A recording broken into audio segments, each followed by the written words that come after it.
Hello friends, कैसे हैं आप सब लोग।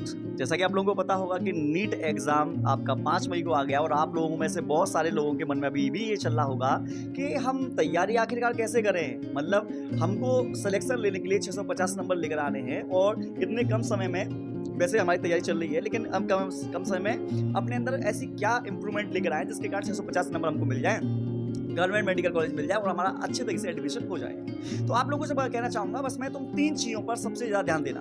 3 चीज़ों पर अगर आप लोगों ने ध्यान दे दिया, मतलब आपका सिलेक्शन पक्का, 650 नंबर आप लोगों के आराम से आ जाएंगे। चाहे फिजिक्स हो, केमिस्ट्री, बायोलॉजी हो। बायोलॉजी में तो स्पेशली मैंने देखा है क्योंकि बायोलॉजी का मैं खुद टीचर हूँ, तो मैं खुद इस चीज़ को महसूस करता हूँ। ठीक है, पहले नंबर का क्या करना है कि आप लोगों को फोकस करना है पढ़ाई करने के लिए, वो करना है सिर्फ और सिर्फ एनसीईआरटी की बुक्स पर। पहले नंबर का तो आपको ये रखना है। जब आपकी एनसीईआरटी बुक्स अच्छे तरीके से लाइन बाय लाइन आप लोगों को समझ में आ जाती है, तब आप लोगों को अदर बुक उठाना, लेकिन मैं मानता हूं कि अदर बुक उठाने का टाइम नहीं है। डायरेक्ट आप लोग एनसीईआरटी पर ही जितना समय दिया जाए बस वही देना है। पहले नंबर का तो ये। दूसरे नंबर का ये है कि आपको क्या काम करना है, उस एग्जाम को क्रैक करने के लिए पहले आपको ये बताना चाहिए उस एग्जाम में क्वेश्चंस पूछे आखिरकार कैसे जाते हैं। तो आप लोगों को पिछले 5 से लेकर 7 सालों के जो प्रीवियस ईयर के जो क्वेश्चंस हैं उनको लगातार आप लोगों को क्या करना है, प्रैक्टिस करनी है, प्लस उनका सेल्फ एनालिसिस करना है। क्वेश्चंस किस तरीके से पूछा जा रहा है, क्वेश्चंस का लेवल क्या है, ये सभी आप लोगों को देखना है, जिससे कि आप लोगों को एक आइडिया लग जाएगा कि जो हम पढ़ रहे हैं किस चैप्टर पर ज्यादा ध्यान देना है, किस पर कम देना है। जिसका वेटेज ज्यादा है उस पर ज्यादा ध्यान दो, जिसका वेटेज कम है उस पर कम ध्यान दो। ठीक है,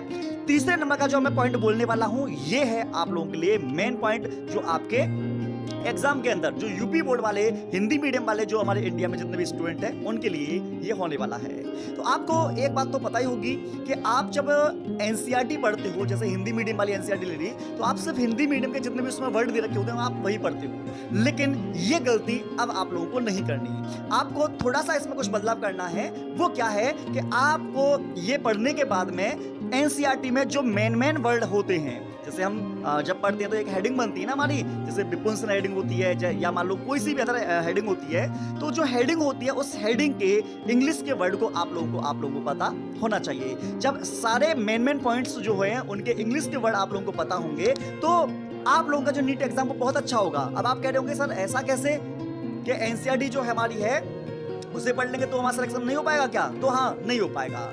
लेकिन अगर आप एनसीईआरटी के जो मेन वर्ड है, मेन वर्ड के जो इंग्लिश के वर्ड हैं उन्हें पढ़ते हो और उनको हिंदी में जब आपके जो नीट एग्जाम वाले एनटी वाले पेपर बना के देंगे तो उन्हीं इंग्लिश के वर्ड को वो हिंदी में बनाकर जब देंगे तो आप उन्हें पहचान जाएंगे कि ये वही है इमास्कुलेशन। विपुंसन इमास्कुलेशन बोलेंगे, ठीक है ना।